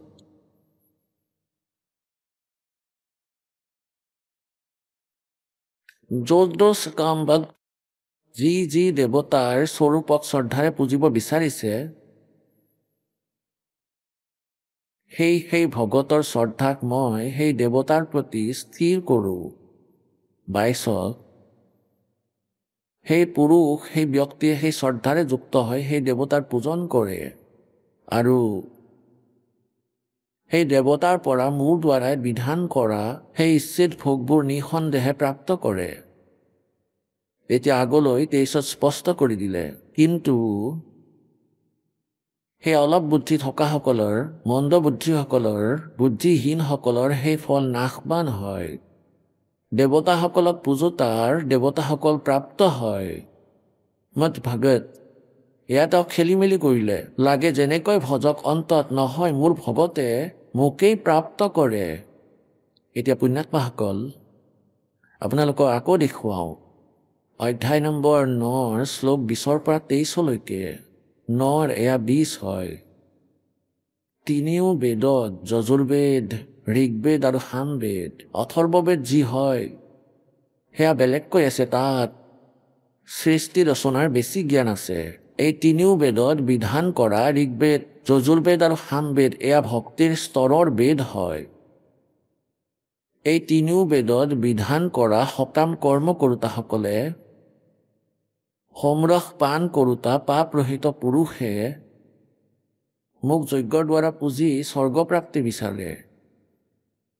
তেওঁলোকে নিজৰ পুণ্যৰ ফল স্বৰ্গলোক প্ৰাপ্ত কৰি স্বৰ্গত দিব্য দেৱতাসকলৰ ভোগক ভোগে। 21 চাওক কি কোৱা হৈছে। এতিয়া এয়া 21 হয়। তেওঁলোকে সেই বিশাল স্বৰ্গলোকক ভোগ কৰি পুণ্য ক্ষীণ হোৱাৰ বাবে মৃত্যু লোকক প্ৰাপ্ত কৰে। মৃত্যু লোকক এই প্ৰকাৰে স্বৰ্গৰ সাধন ৰূপ তিনিও বেদত কোৱা সকাম কৰ্মৰ আশ্ৰয় লওঁতাসকল আৰু ভোগৰ কামনা কৰোতা পুৰুষ বাৰে বাৰে জন্ম মৃত্যুক প্ৰাপ্ত কৰে। অৰ্থাৎ পুণ্যৰ প্ৰভাৱত স্বৰ্গত যায় আৰু পুণ্য ক্ষীণ হোৱাৰ পিছত মৃত্যুলোকলৈ আহে। এতিয়া 22 কি ক'লে, যিসকল অনন্য প্ৰেমী ভগতজনে মোক পৰমেশ্বৰক নিৰন্তৰ চিন্তন কৰি নিষ্কাম ভাৱেৰে ভজে, তেওঁ নিৰন্তৰ সেই নিত্য নিৰন্তৰ মোৰ চিন্তন কৰা পুৰুষৰ যোগক্ষেম মই নিজেই বহন কৰোঁ। আৰু 23 বৰ ধুনীয়াকৈ দিছে, হে অৰ্জুন ইয়াতপি শ্ৰদ্ধাৰে যুক্ত সকাম ভক্ত হয়। সকাম নহয়, এয়া যি ভগত আছে যাক ওপৰত বৰ্ণিত কৰা হৈছে, যি অন্য দেৱতাসকলক পূজে তেওঁলোকেও মোকেই পূজে। অৰ্থাৎ কোৱাৰ ভাৱ এইটো যে তেওঁ ভগৱানৰ পূজা মানি তেওঁলোকে ভগৱানৰ ভক্তিয়েই কৰি আছে, কিন্তু তেওঁলোকৰ এই পূজন বিধিপূৰ্বক অৰ্থাৎ অজ্ঞানপূৰ্বক হয়। আগলৈ 25 ক'লে যে দেৱতাসকলক পূজোতাসকলে দেৱতাক প্ৰাপ্ত কৰে, প্ৰেতক পূজাসকলে প্ৰেতক প্ৰাপ্ত কৰে আৰু ভূতক পূজোতাসকলে ভূতক প্ৰাপ্ত কৰে আৰু মোক পূজোতা ভগতে মোক প্ৰাপ্ত কৰে। এতিয়া পুণ্যাত্মাসকল এইটো চাব, আকৌ ইয়ালৈ আহিব যে সেই অল্প বুদ্ধি থকাসকলৰ হে অৰ্জুন 9 অধ্যায়ৰ 23 কোৱা হৈছে, আহক আমি এতিয়া সেই শ্ৰদ্ধালুসকলৰ অনুভৱবোৰ জানো, যিসকলে জগতগুৰু তত্ত্বদৰ্শী সন্ত ৰামপাল গুৰু মহাৰাজৰ পৰা দীক্ষা প্ৰাপ্ত কৰিছে তথা তেওঁ কোৱা ভক্তি মাৰ্গ এওঁলোকে অৱলম্বন কৰি আছে। নমস্কাৰ ছাৰ। নমস্কাৰ ছাৰ, কি নাম আপোনাৰ? মোৰ নাম বংকু দাস হয় ছাৰ। বংকু দাস, আপুনি ক'ৰ পৰা আহিছে? মই ৰুড়কীৰ হয়, জিলা হৰিদ্বাৰ, উত্তৰাখণ্ডৰ। ছাৰ, সন্ত ৰামপালদেৱ মহাৰাজৰ পৰা আপুনি নাম দীক্ষা কেতিয়া ল'লে? 28 মাৰ্চ 2018 লৈছোঁ ছাৰ। সন্ত ৰামপালদেৱ মহাৰাজৰ পৰা নাম দীক্ষা লোৱাৰ আগত আপুনি কিবা ভক্তি সাধনা কৰিছিল নে? হয় ছাৰ, সন্ত ৰামপালদেৱ মহাৰাজৰ পৰা নাম দীক্ষা লোৱাৰ আগতে মই 16 বছৰ চাৱন কৃপাৰ ৱানী মিছনৰ ৰবীন্দ্ৰদেৱ মহাৰাজৰ পৰা নাম দীক্ষা লৈছিলোঁ আৰু তাৰপাছত 4 বছৰ দামাখেৰাত আছিলোঁ আৰু তেওঁলোকে যি সাধনা কৰিছিলে সেই সাধনা কৰিছিলোঁ। সেই সাধনা কৰাৰ পাছতো আমাৰ ওপৰত বিপদেই আহি আছিলে। ছাৰ, তেন্তে কিয় আপুনি সন্ত ৰামপালদেৱ মহাৰাজৰ শৰণলৈ আহিলে? ছাৰ, মই সন্ত ৰামপালদেৱ মহাৰাজৰ শৰণলৈ আহিলোঁ। মোৰ এজন মিত্ৰ আছিলে যিজন চাৱন কৃপাৰ ৱানী মিছনত আছিলে। তেওঁ সন্ত ৰামপালদেৱ মহাৰাজৰ পৰা নাম দীক্ষা লৈছিলে আৰু যেতিয়া মই তেওঁক যোগাযোগ কৰিলোঁ তেতিয়া মোক এখন জ্ঞান গংগা নামৰ কিতাপ দিলে আৰু ক'লে যে এখন পঢ়া আৰু তোমাৰ ঘৰত যিবোৰ সমস্যা হৈ আছে, মানে কেৱল সন্ত ৰামপালদেৱ মহাৰাজে পূৰ্ণ সন্ত হয় যিয়ে তোমাক পৰিত্ৰাণ দিব পাৰে। তেতিয়া মই সেই জ্ঞান গংগা কিতাপখন পঢ়িলোঁ। তেতিয়া অলপ এনেকুৱা লাগিল যে একো নাই ইয়াত, কাৰণ দামাখেৰাত কৈছিলে যে এজন সন্ত আছে যিজনে শাস্ত্ৰ পঢ়ি পঢ়ি সকলোকে শুনায় আৰু তেওঁ এনেকুৱা ধৰণৰ অনুৰাগ সাগৰৰ ভিতৰত খেলি মেলি কৰি অদলা বদলি কৰি থৈছে। তেতিয়া মই ভাবিলোঁ যে এওঁ সঁচাকৈ বেয়া। তেতিয়া মই সেই ভকতজনকো ক'লোঁ যে আপুনি ভুল কৰি আছে, কাৰণ আমি দুটা একে মিছনতে আছিলোঁ। চাৱন কৃপাৰ ৱানী মিছনত আমি 2জন আছিলোঁ। তেওঁতো গুচি গ'ল সন্ত ৰামপালদেৱ মহাৰাজৰ শৰণলৈ আৰু মই দামাখেৰালৈ গ'লোঁ। তাৰপিছত তেওঁ ক'লে যে ভাই, আপুনি সন্ত ৰামপালদেৱ মহাৰাজৰ শৰণলৈ আহক, আপোনাৰ যিবোৰ সমস্যা আছে সেইবোৰ ইয়াতেহে সমাধান হ'ব আৰু ক'তো নহয়। তেতিয়া মই ক'লোঁ যে ভাই আপুনি ভুল দিশত গৈছে। মই ক'লোঁ যে আপুনি দামাখেৰালৈ আহক, এইটোৱে প্ৰকৃত স্থান, মানে যি কবিৰ চাহেবে কৈ গৈছিলে যে দামাখেৰাই হৈছে প্ৰকৃত স্থান। তেতিয়া ক'লে যে কোনো কথা নাই বাৰু। তাৰপিছত মোৰ পত্নীৰ সমস্যা হ'ল, তাৰপিছত আমাৰ সমস্যা হ'ব ধৰিলে। তাৰপিছত আমি ভাবিলোঁ যে ভাই এবাৰ চাই লওঁ। তাৰপিছত মই মোৰ পত্নীক নাম দীক্ষা দিয়াৰ বাবে লৈ আহিলোঁ নামদান কেন্দ্ৰ ৰুৰকীত। তাৰপিছত মই ভাবিলোঁ যে ভাই যিবোৰ নিয়ম পৰমাত্মাই যি নিয়ম লিখি থৈছে আৰু সন্ত ৰামপালদেৱ মহাৰাজৰ যি নিয়ম মৰ্যাদা আছে সেইবোৰ মই শুনিলোঁ। তেতিয়া মোৰ ভাল লাগিল যে ভাই গুৰুদেৱে যিবোৰ নিয়ম মৰ্যাদাৰ কথা কৈ আছে সন্ত ৰামপালদেৱ মহাৰাজে এইটোতো সকলোৱে কৰিব লাগে, গতিকে মোৰ সেয়া ভাল লাগিল। তাৰপিছত সন্ত ৰামপালদেৱ মহাৰাজৰ পৰা নাম দীক্ষা ল'লোঁ মই। ছাৰ তেন্তে কি সন্ত ৰামপালদেৱ মহাৰাজৰ পৰা নাম দীক্ষা লোৱাৰ পিছত আপুনি কিবা লাভ পালেনে? হয়, মই সন্ত ৰামপালদেৱ মহাৰাজৰ ওচৰত নাম দীক্ষা লোৱাৰ পিছত বহুত লাভ পালোঁ ছাৰ। মোৰ এলাৰ্জি আছিলে গোটেই শৰীৰত, মোৰ শৰীৰত ঘাঁহ হৈ গৈছিলে, মোৰ তেজত ইনফেকশ্যন হৈ গৈছিলে, চকুতো এলাৰ্জি হৈ গৈছিলে, মোৰ মানে বহুত ডাঙৰ ডাঙৰ ঘাঁহ হৈ গৈছিলে। মই হৰিদ্বাৰত এজন ডক্টৰ আছে, তেওঁৰ তাতো চিকিৎসা কৰালোঁ, ৰুৰকীতো চিকিৎসা কৰালোঁ, এমছতো কৰাইছিলোঁ। মোৰ লগত ৰিপৰ্টবোৰ আছিল, কিন্তু মই আজি আনিব পাহৰিলোঁ। মই বহুত চিন্তাত পৰি গৈছিলোঁ। 5 বছৰৰ পৰা মোৰ এলাৰ্জি হৈ আছিলে, মই ক'তো আৰাম পোৱা নাছিলোঁ। মই ৰান্ধনিৰ কাম কৰোঁ, মই যেতিয়া চৌকাৰ ওচৰত বহু অশান্তি পাইছিলোঁ আৰু মই ৰাতি হ'লে মানে বিচনাত, ঠাণ্ডাৰ দিনত বিচনাত শুবই পৰা নাছিলোঁ, কাৰণ মই বহুত কষ্ট পাইছিলোঁ। গতিকে সন্ত ৰামপালদেৱ মহাৰাজৰ শৰণলৈ যেতিয়াই আহিলোঁ মই সেই এলাৰ্জি বেমাৰৰ পৰাও পৰিত্ৰাণ পালোঁ আৰু মই এতিয়া সুস্থ। আৰু মোৰ মাইগ্ৰেইনৰ বিষ আছিলে ছাৰ, সেয়া সৰুৰ পৰাই আছিল, বহুত বিষ কৰিছিলে। মই মানে ঔষধ খাইহে কামলৈ যাব পাৰিছিলোঁ, ঔষধ নহ'লে কামেই কৰিব নোৱাৰোঁ। চৌকাৰ ওচৰত বহিলে এটাতো এলাৰ্জিয়ে অশান্তি দিছিলে আৰু লগতে মাইগ্ৰেইনৰ বিষ। ইফালে ঘৰৰো খৰচ আছে, মানে ঘৰৰ আৰ্থিক পৰিস্থিতি ইমানেই বেয়া হৈ গৈছিলে, 5 লাখ টকাৰ ধাৰ হৈ গৈছিলে ছাৰ ঘৰত। মানে ইমানবোৰ সমস্যা আছিল। মোৰ পত্নীক অপাৰেশ্যন, আনফালে ভূত বাধা ঠিক কৰাবলৈ লৈ গৈছিলোঁ ছাৰ। কিছুমানে আহি বাচন বেচি দিছিলে, কিছুমানে আহি কিবা বেচি দিছিলে, মানে আমি ইমান ধাৰত পোত গৈছিলোঁ এইবোৰৰ কাৰণে ছাৰ। 5 লাখ টকাৰ ধাৰ হৈ গৈছিলে আৰু এইফালে বেমাৰৰ চিন্তা। যেতিয়া সন্ত ৰামপালদেৱ মহাৰাজৰ শৰণলৈ আহিলোঁ, এটাতো মোৰ যি বেমাৰ হৈছিলে সেয়া ঠিক হ'ল, একেবাৰে ঠিক হ'ল, আৰু মোৰ ওজনো বহুত বাঢ়ি গৈছিলে। মোৰ 80-90 কিলো হৈ গৈছিলে ছাৰ, মোৰ গোটেই শৰীৰ ফুলি গৈছিলে। মোৰ লগৰবোৰেও এইটো কৈছিলে যে বংকু তুমি চিকিৎসা কৰাই লোৱা, তোমাৰ ওজন বহুত বেছি বাঢ়ি গৈছে, তোমাৰ কিবা নহয় কিবা সমস্যা হৈ আছে, পিছলৈ সমস্যা হ'ব। গতিকে ছাৰ মই এইমছত নিজৰ চিকিৎসা কৰালোঁ, তাতো একো পৰিত্ৰাণ নাপালোঁ। 5 বছৰ মই চিন্তাত আছিলোঁ। তাৰপিছত সন্ত ৰামপালদেৱ মহাৰাজৰ পৰা নাম দীক্ষা লোৱাৰ পাছত মই পৰিত্ৰাণ পালোঁ আৰু মই এতিয়া একেবাৰে সুস্থ ছাৰ। সন্ত ৰামপালদেৱ মহাৰাজৰ পৰা নাম দীক্ষা লোৱাৰ পাছত এতিয়া মোৰ একো সমস্যা নাই ছাৰ। আৰু এজন মোৰ ল'ৰা আছে, সি স্কুললৈ গৈছিলে, তাৰ পৰা ফোন আহিলে যে আপোনাৰ ল'ৰাটো কিবা এটা সমস্যা হৈছে। যেতিয়া মই ল'ৰাটোক ঘৰলৈ আনিলোঁ তেতিয়া দেখিলোঁ যে সি যেতিয়া বাথৰুমলৈ গ'ল, পেচাব কৰিবলৈ যেতিয়া বাথৰুমলৈ গ'ল, তেতিয়া তাৰ পেচাব কৰা বাটটোৰে বহুত তেজ ওলাবলৈ ধৰিছিলে। আৰু ইমান সমস্যা আমি সন্ত ৰামপালদেৱ মহাৰাজৰ পৰা নাম দীক্ষা লৈছিলোঁ বাৰু। তেতিয়া প্ৰথম অৱস্থাৰ কথা, তেতিয়া ইমান জ্ঞান নাছিলে। তেতিয়া আমি ভাবিলোঁ যে ভাই ব'লা, এতিয়া যি অৱস্থা হৈছে গতিকে কটাবই লাগিব চাগে, দেখাই লওঁ ডক্টৰক। যেতিয়া আমি ডক্টৰক দেখালোঁ তেতিয়া ডক্টৰে টেষ্ট লিখিলে কিবা কিবি, আমি ডক্টৰে কোৱা টেষ্টবোৰ কৰালোঁ হেমন ডক্টৰৰ তাত। টেষ্টবোৰ কৰাৰ পিছত আমি যেতিয়া ডক্টৰক সেইবোৰ দেখালোঁ তেতিয়া তেওঁ ক'লে যে ভাই ল'ৰাটোৰ কিডনীত ইনফেকশ্যন হৈছে আৰু সেইটো শুকাই যাবলৈ ধৰিছে, তাৰ চিকিৎসা দীঘলীয়াকৈ কৰাব লাগিব, মানে ইয়াৰ স্থায়ী চিকিৎসাটো নাই। তথাপিও আমি চেষ্টা কৰোঁ, মানে আমাৰ দ্বাৰা যিমান হয় আমি চিকিৎসা কৰাম। গতিকে ছাৰ এই সমস্যা বাঢ়ি গৈ থাকিল, বহু মাহলৈকে চিকিৎসা হ'ল। চিকিৎসাৰ বাবে আমাৰ পইচাও বহুত খৰচ হ'ল। এনেওতো আমাৰ আৰ্থিক স্থিতিও বহুত দুৰ্বলেই আছিলে, আমাৰ পইচাৰ সমস্যা আছিলে। তাৰপিছত আমি ভাবিলোঁ যে সন্ত ৰামপালদেৱ মহাৰাজক পৰমাত্মাক প্ৰাৰ্থনা জনাম। তাৰপিছত আমি সন্ত ৰামপালদেৱ মহাৰাজক প্ৰাৰ্থনা জনালোঁ। প্ৰাৰ্থনা জনোৱাৰ পিছত তাৰ পৰা আদেশ আহিল যে ভাই কাইলৈ তোমালোকে আহি সন্ত ৰামপালদেৱ মহাৰাজে যি কয় তাকে কৰিবা। পৰমাত্মাক প্ৰাৰ্থনা জনোৱাৰ পিছত তাৰপিছত আমি আকৌ দেখালোঁ, আকৌ টেষ্ট কৰালোঁ কিছুদিনৰ পিছত। তাৰপিছত যি ৰিপৰ্ট আহিলে সেয়া নৰ্মেল আছিল ছাৰ। ডক্টৰে ক'লে যে কোনো সমস্যা নাই, এতিয়া যি ৰিপৰ্ট আহিছে সেয়া নৰ্মেল আহিছে, এতিয়া শক্তিৰ বাবে ঔষধ খুৱাব পাৰা। কিন্তু আমি একো ঔষধ নল'লোঁ ছাৰ। ডক্টৰে কৈছিলে যে ছাৰ ই আৰু কেতিয়াও ঠিক নহ'ব, ইয়াৰ কিডনীটো এনেকৈ থাকিব। তাৰপিছত আমি সন্ত ৰামপালদেৱ মহাৰাজৰ চৰণলৈ আহিলোঁ আৰু তেওঁৰ ওচৰত আমি প্ৰাৰ্থনা জনালোঁ। এতিয়া মোৰ ল'ৰাটো সম্পূৰ্ণ সুস্থ ছাৰ, সকলোবোৰ নৰ্মেল। মোৰ ল'ৰাটো এতিয়া একেবাৰে সুস্থ, সি স্কুললৈ যায়, কোনো সমস্যা নাই, না কিবা ঔষধ খাবলগীয়া হৈছে ছাৰ।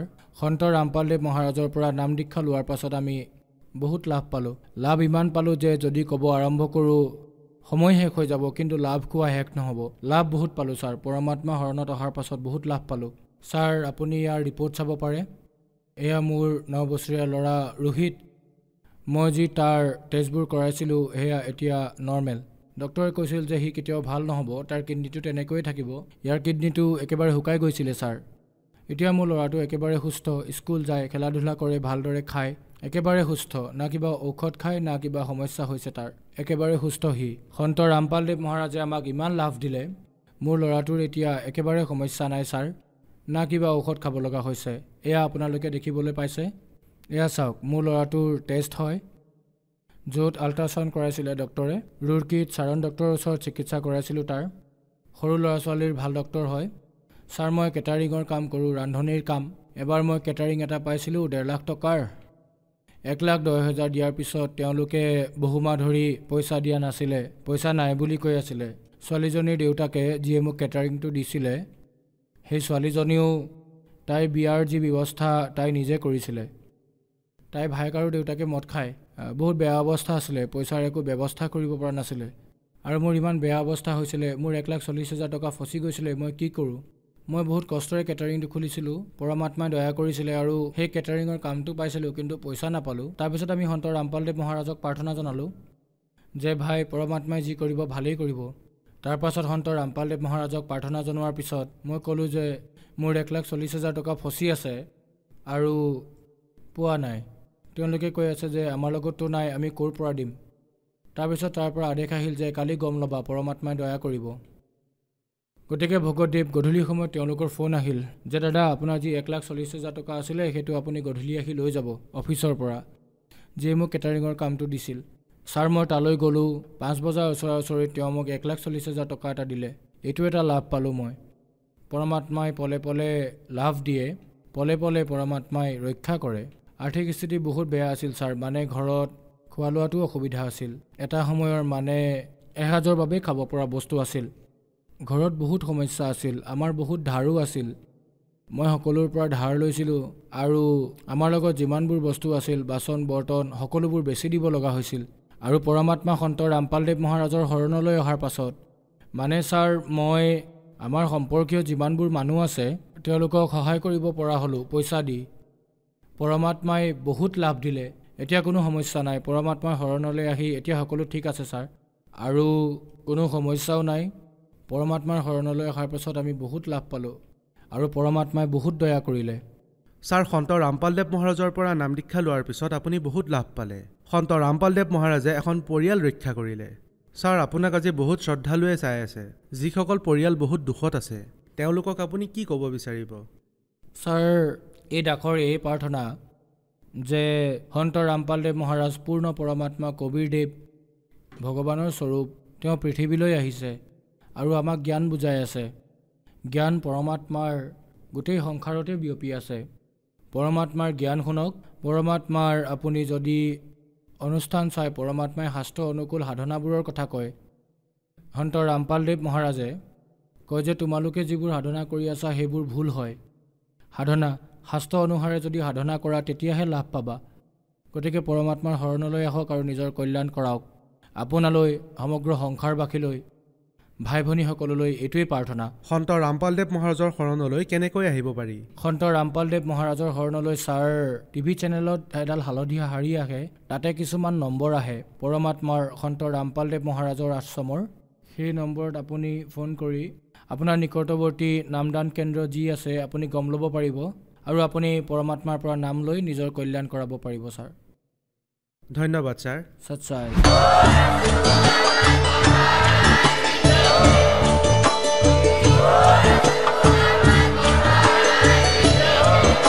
আপুনি শুনি আছিলে জগতগুৰু তত্ত্বদৰ্শী সন্ত ৰামপাল গুৰু মহাৰাজৰ মংগল প্ৰবচন।